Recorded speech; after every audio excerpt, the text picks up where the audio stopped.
welcome to the webinar on the NRF-Nuffic Doctoral Scholarships. My name is Priscilla Mensah and I'm Director at the National Research Foundation. Hi, and my name is Mervin Bakker and I'm the Regional Director for Nuffic's Netherlands Education Support Office in South Africa. Before we get into the presentation, we would like to ask from you whether you can hear us. Can you, by just typing in the chat function, by typing yes, can you indicate whether you can hear us? Okay, perfect. Good. We get many yeses, so that's good. It's nice that the chat function during the presentation is also meant to ask us any questions that you might have. While either Priscilla or I am presenting, we might elect to answer it on the spot, or one of our colleagues that is also present here might answer it from the chat function, or we do it later. Okay, wonderful. Thank you, Mervin. So this is a brief overview of our presentation. We start off with a little information about the NRF and Nuffic Neso, and then we really dig into the NRF-Nuffic Doctoral Program. The NRF has made some changes to the overall postgraduate call for 2020, as well as the review process. So we'd like to tell you a little bit about that, as well as the scorecard that we use, which has now been greatly simplified. We've also made a few changes to the online application template, which we want to tell you about, and then we will conclude. So a little bit about the NRF. The mandate of the NRF is to promote and support research through the provision of human capacity development, the necessary research infrastructure in order to facilitate the creation of knowledge, innovation, and development, and also to ensure that there's public awareness of the research funded by the NRF. There are certain legislative mandates that inform the work of the NRF, not least of which is the National Development Plan 2030, which outlines the blueprint for South Africa's development. There are other national policies, such as the newly released white paper, etc. Now, from the National Development Plan, there are a couple of targets that are relevant to doctoral training, such as the need to increase the percentage of academic staff with PhD from 43% to 75%, as well as produce 100 doctoral graduates per million of the population by 2030. So there's really a strong focus on production of doctoral graduates, and then ensuring that universities increase their postgraduate enrollment to over 25%.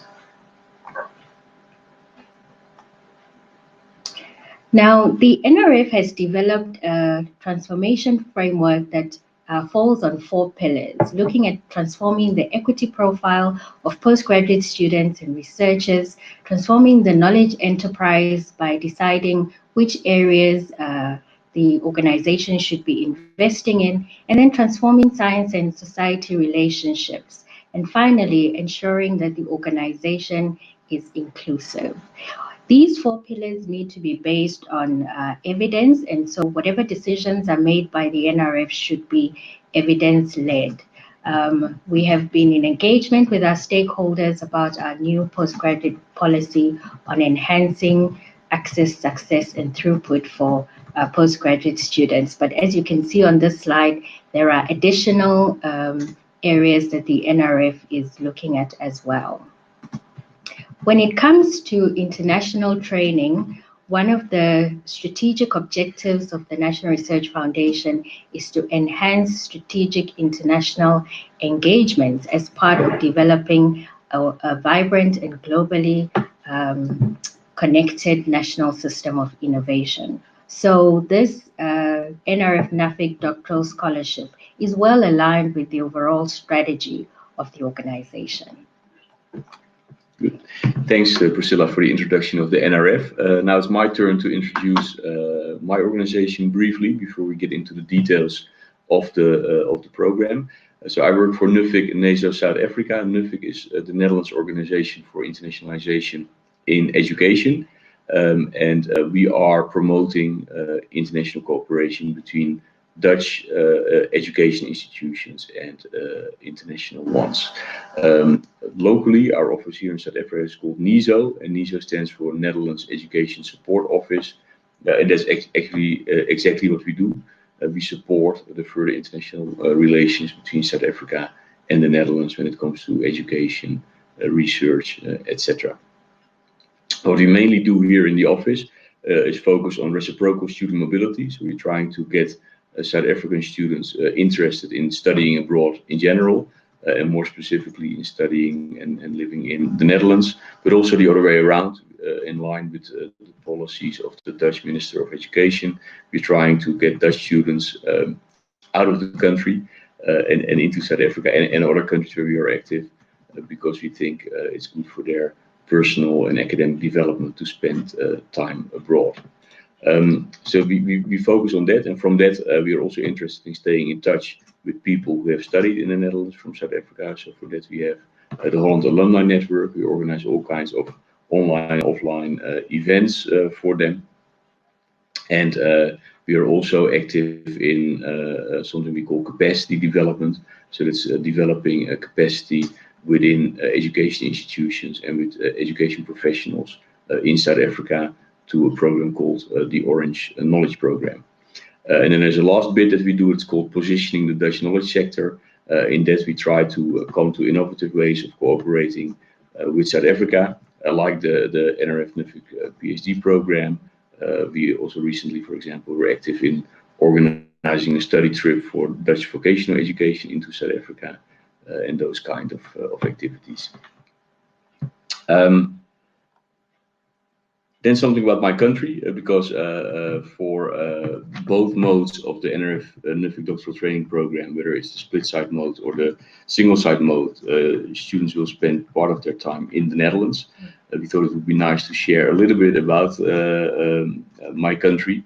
Normally we do this very interactively, but in the webinar that works a bit differently. But let me say we are a relatively small country in the western part of Europe, very closely linked to countries like the UK, France, Germany, Belgium, and within 2.5 hours flight from Amsterdam, you can cover most of the continent.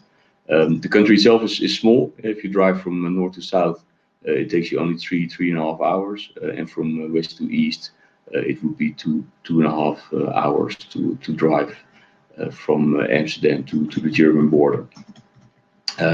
Small country, at the same time a very pleasant country to live, with a lot of traditions, and at the same time also a very modern nation. Some pictures here of things that we are either famous for or we think we're famous for. Tulips, water management is a big thing.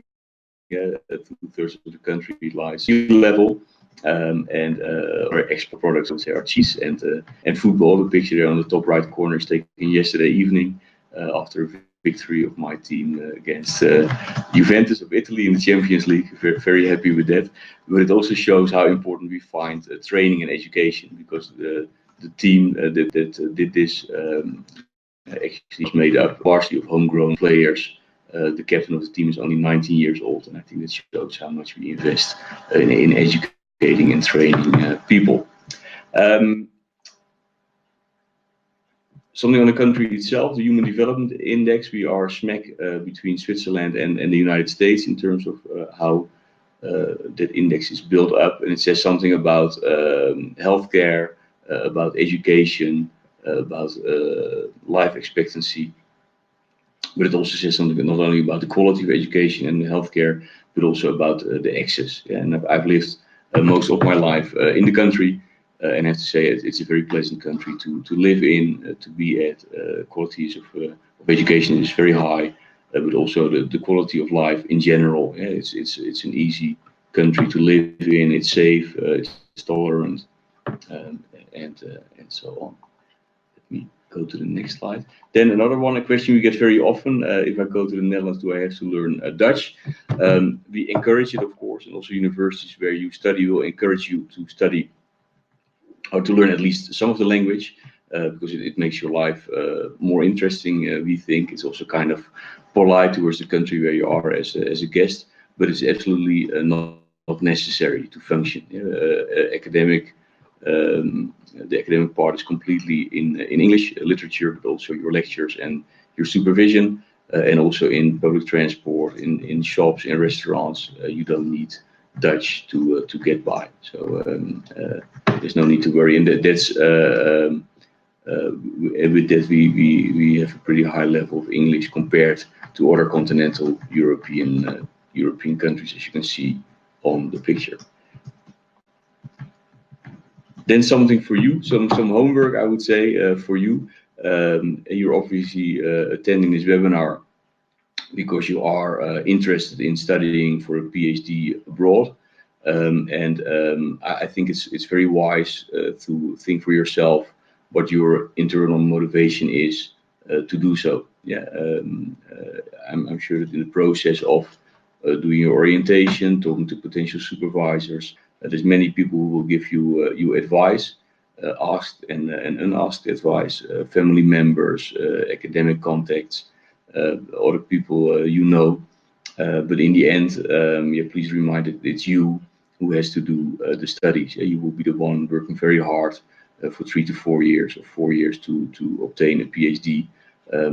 Priscilla sitting next to me, having obtained that, I think can relate to the fact that it's a very intensive process, and it would be very good that you go into that process for the right reason. So my advice would be listen to all the advice that you get, but please also think for yourself what is your intrinsic motivation to do it. Then something about studying in the Netherlands. Why should you consider that? Of course, I'm biased because I represent the country, but I do think that yeah, we have a very good thing to offer in the Netherlands.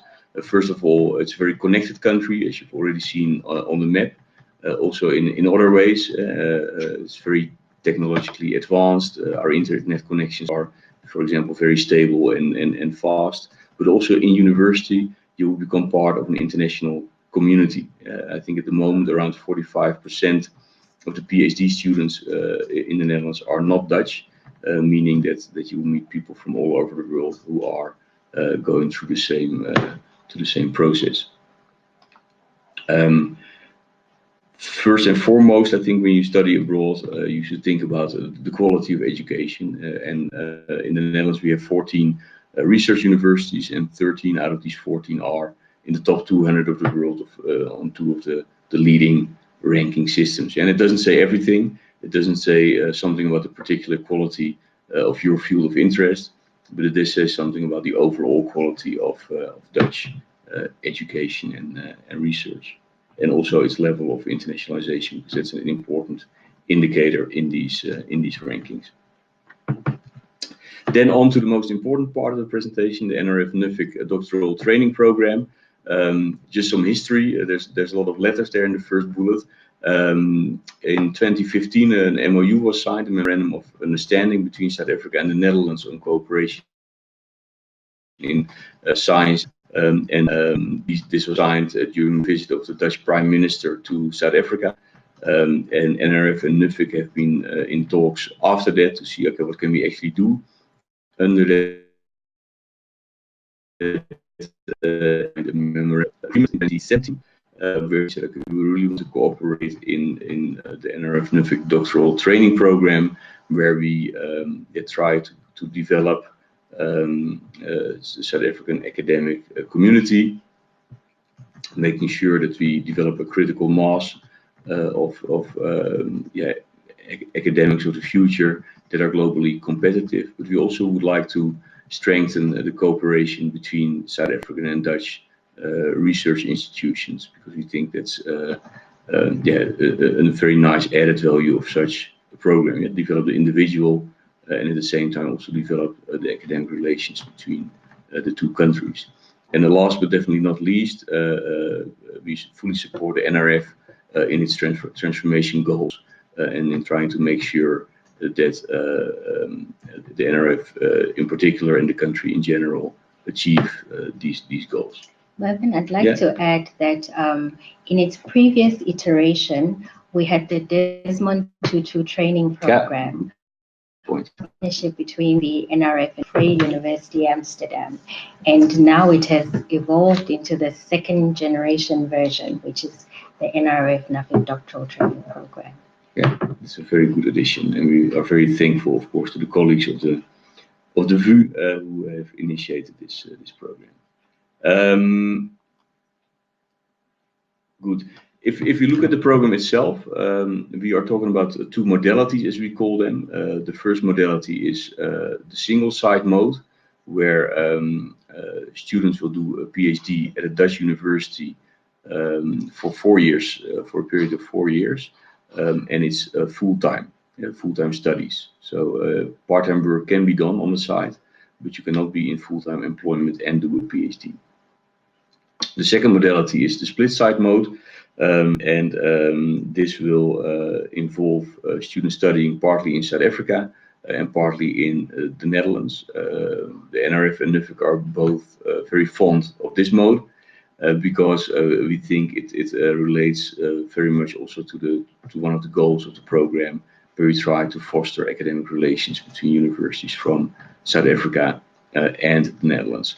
Conditions are basically the same. It's a 4-year study program as well, and students study again in full-time mode. Some details on the scholarship. Basically, it's a full scholarship regardless of the mode. So both in the single or the split site mode, it's a full scholarship. The amounts differ.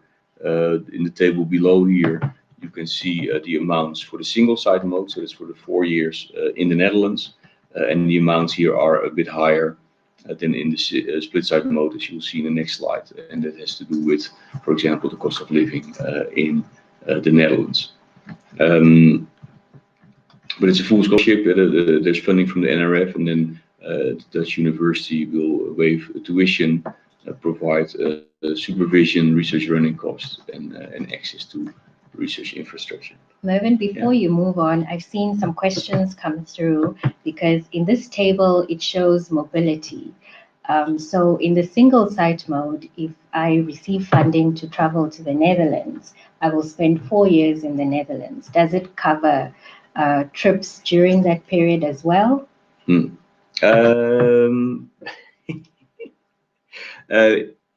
Does it cover? Sorry, I didn't. So under the single site mode, the NRF provides funding for you to travel to the Netherlands, and you will be there for 4 years and complete your doctoral studies, and then the NRF provides funding for you to return. But if there are activities during that 4 years, perhaps there's a wedding at home that you wish to attend, that cost would be for the student to cover. That would be for the student to cover, I just wanted to address that while we're here. Yeah, and that's good. And also, I think visits to conferences and that they would fall under the research running costs of the Dutch university. Okay. Thanks for that question. I will pay more attention when you ask me the next question. Then in the split site mode, you will see that at the top line, the scholarship allowance is lower than at the single site mode because of the cost of living. The mobility costs are slightly higher because there is more travel involved. We envisage that in the split site mode over the 4-year periods of time, the students will be in the Netherlands for a maximum of 1 year, spread out over different periods, and it involves at least, but it involves a maximum of 4 times back and forth to the Netherlands in the funding. I'm just looking at Priscilla to check whether I said. Of course, I have a question. Yeah, okay. So again, before we move on, I see from this slide that under mobility, the total amount awarded is 21,600 euros. And so I just want the folks to be aware that there can be flexibility around how often students travel to the Netherlands.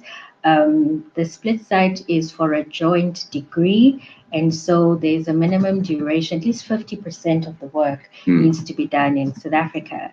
But how often a student travels will depend on negotiations with the Dutch supervisor and the South African-based supervisor up to the capped amount shown here. Yeah. Should we also say at this point something about the mechanics behind the split site mode and how to set up a joint degree? Yeah, so there needs to be an MOU between the South African university and its Dutch partner to enable a joint degree. And if one isn't available, universities can request a template from the NRF. Okay. Good. Then a question that you also get a lot is which subject areas are eligible. In principle, all, as you can see on this slide, there is science, engineering, technology, social sciences, and the humanities. There are some preferences, though.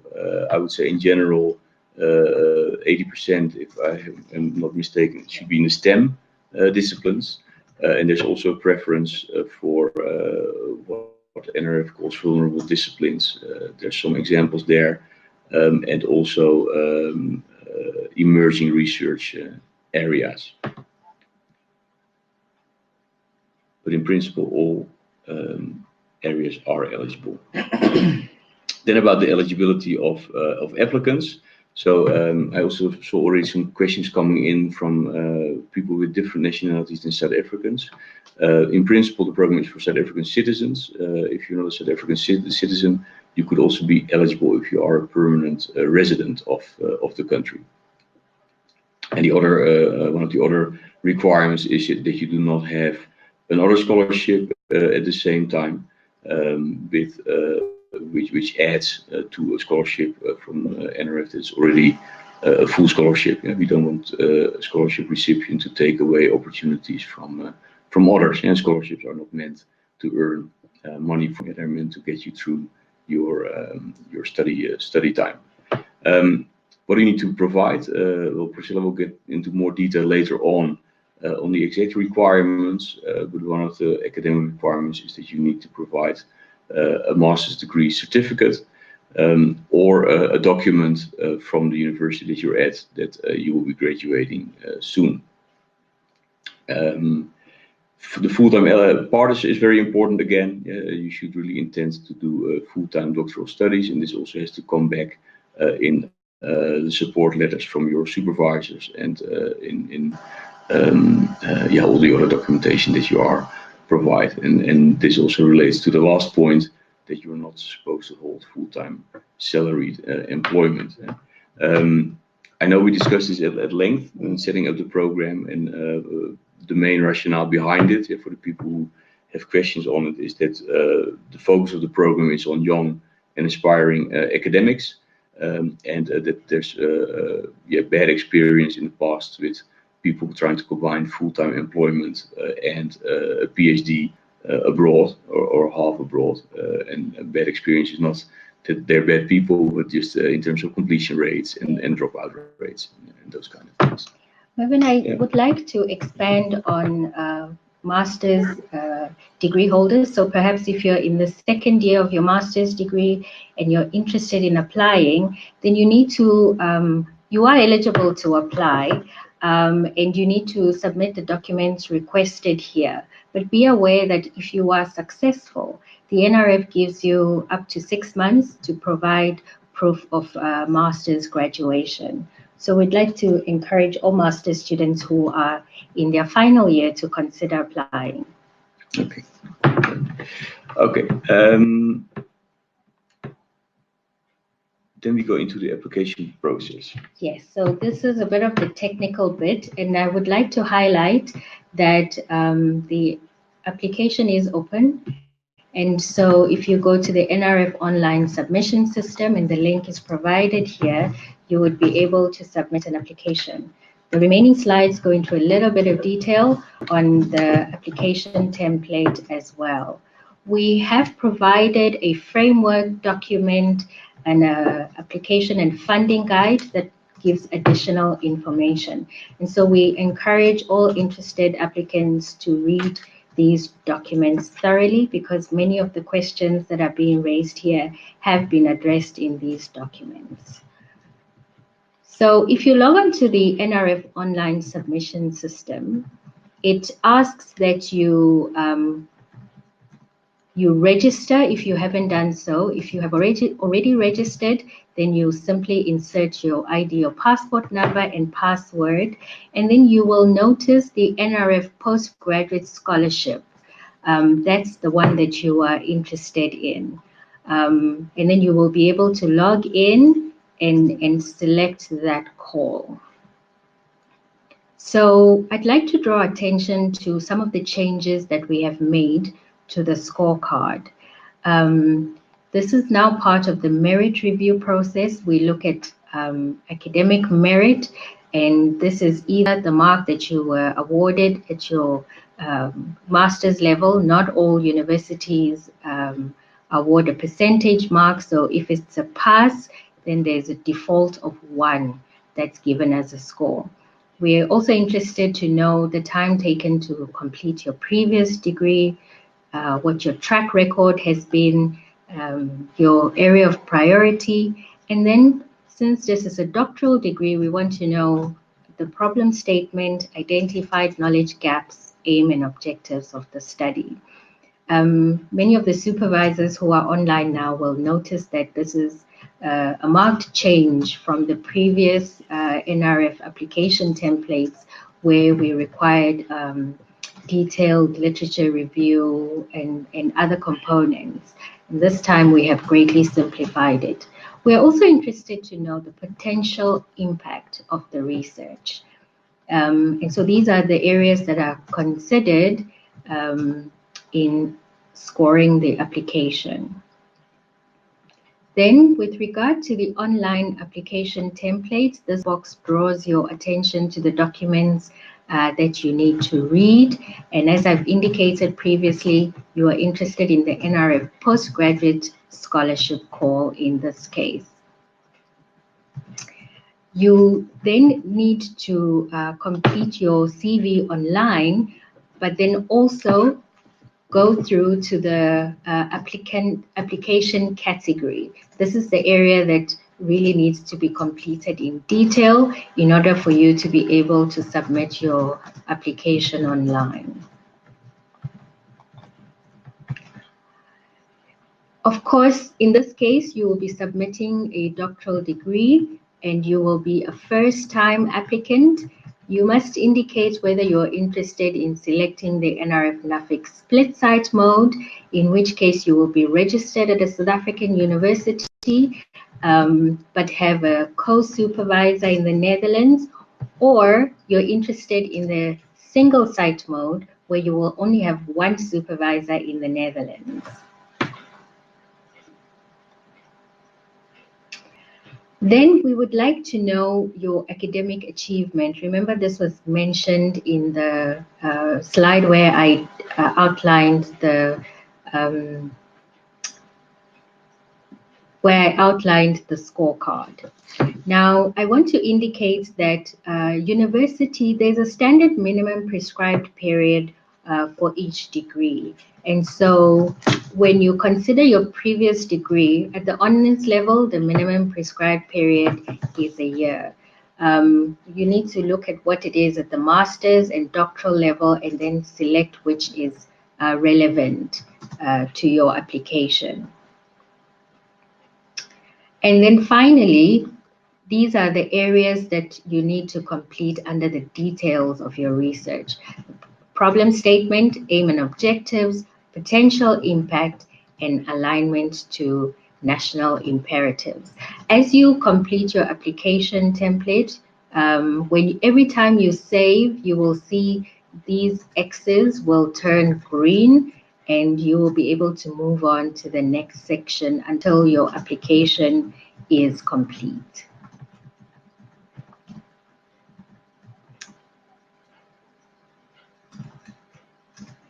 It's important to mention how the NRF awards its grants generally.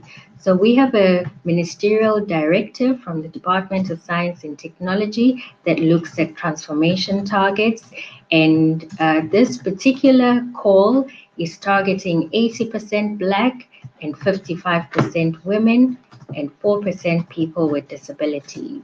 As far as citizenship goes, 87, generally, these are the awards, these are the targets that the NRF uses for its postgraduate scholarships. Remember, we had said under eligibility that the NRF-Nuffic Doctoral Scholarship, you have to be a South African citizen or permanent resident in order to be eligible. But these targets apply generally to all NRF postdoctoral scholarships. So here are some awarding principles for our postgraduate scholarships. The doctoral applications go through a peer review process. We look at students who have previously been funded by the National Student Financial Aid Scheme or University Financial Aid. So when you get to that section of the application, please upload the relevant documents. And then we also follow the ministerial guidelines that I showed in the previous slide. And Mervin, you mentioned some of the areas that are funded, given priority to science, engineering, technology, and maths disciplines.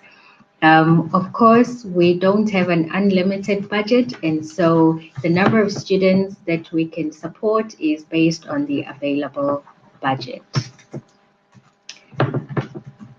So we have posted this image on our Twitter and Facebook accounts. This shows all the master's and doctoral scholarships that are currently open, as well as the deadlines. Mervin, I've seen some questions come through about whether students can start this academic year in the Netherlands, which is in September. And we are working towards that goal. So institutions submit all applications to the NRF for the NRF-Nuffic Doctoral Scholarship 7th of June. Universities normally have their internal deadlines that gives them enough time to check their applications for quality and ensure completeness.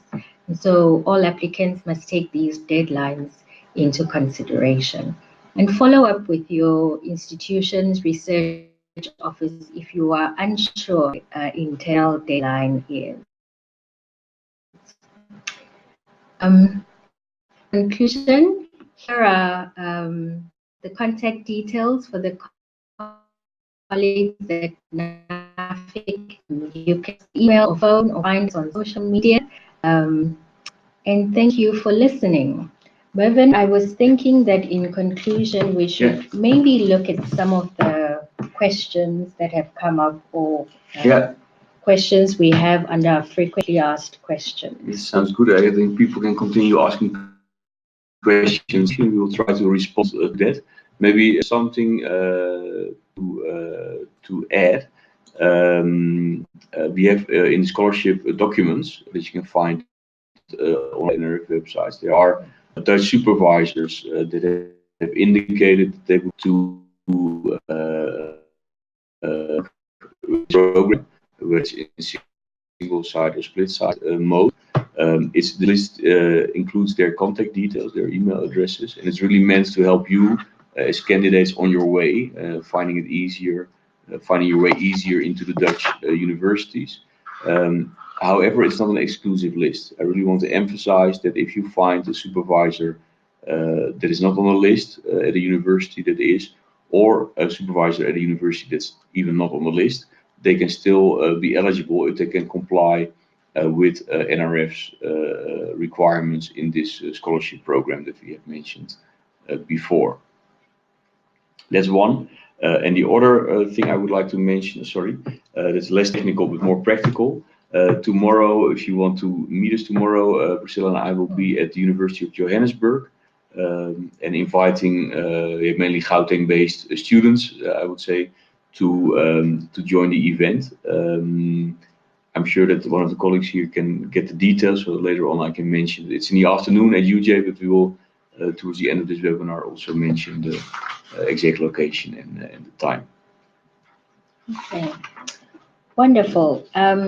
Mervin, some students might be in the second year of their doctoral degree. Would they be eligible to apply? Yes, they would certainly be eligible still to apply. They have to check, obviously, whether they meet the other eligibility criteria in the program. Yes, absolutely. And every applicant needs to ensure that they've engaged with their supervisors, especially in the single or split site mode, the supervisors that are based in the Netherlands, Yeah. prior to submitting an application, because when you enter the details of your supervisor, there's an automatic email that gets generated and sent to them for them to submit a letter of support for your application. So that part is very important. Yeah. There's also a question on where people can find the scholarship documents, so both on the NRF and the Nuffic Neso websites. You can find the scholarship framework and the funding guide. Okay. Do you want to take this one? How many years after study do you have to return? I think on the visa requirement, one has to return to the country after studying once you graduate.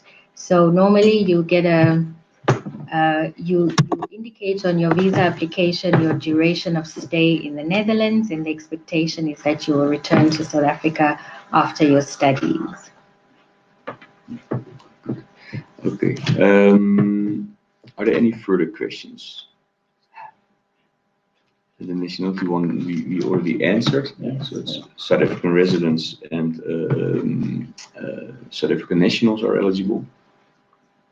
Yes, I think that covers most of the questions, and you have indicated that the framework and guide is available online. Yeah, yeah, and please feel free to contact us. Priscilla has shown the slide here. If you have any further questions, we realize it can be a complicated process at times, and we, meaning NRF and Nuffic, are really keen to help you in the process and make sure that you, if you have a good quality proposal, obviously make it to the finish line before the 7th of June. Yes, and I think, Mervin, you indicated that you're willing to help with any visa queries. Yeah, sure, yeah. Visa are quite straightforward. Once you have been accepted by the program as a recipient of a scholarship, so your funding is arranged, and there's a letter from the Dutch University that you're welcome there. Yes, it's very straightforward. Yeah. I'm just reading to the questions. I think we've covered all our bases. Yeah, I think so too. Okay, what we will do, we will close the session here from our side. We will leave the session open though for people who want to still ask questions in the chat function, because then our colleagues will answer that, let's say in the coming half hour or so. Okay, thank you very much for joining us. Thanks a lot. It was a real pleasure to having you.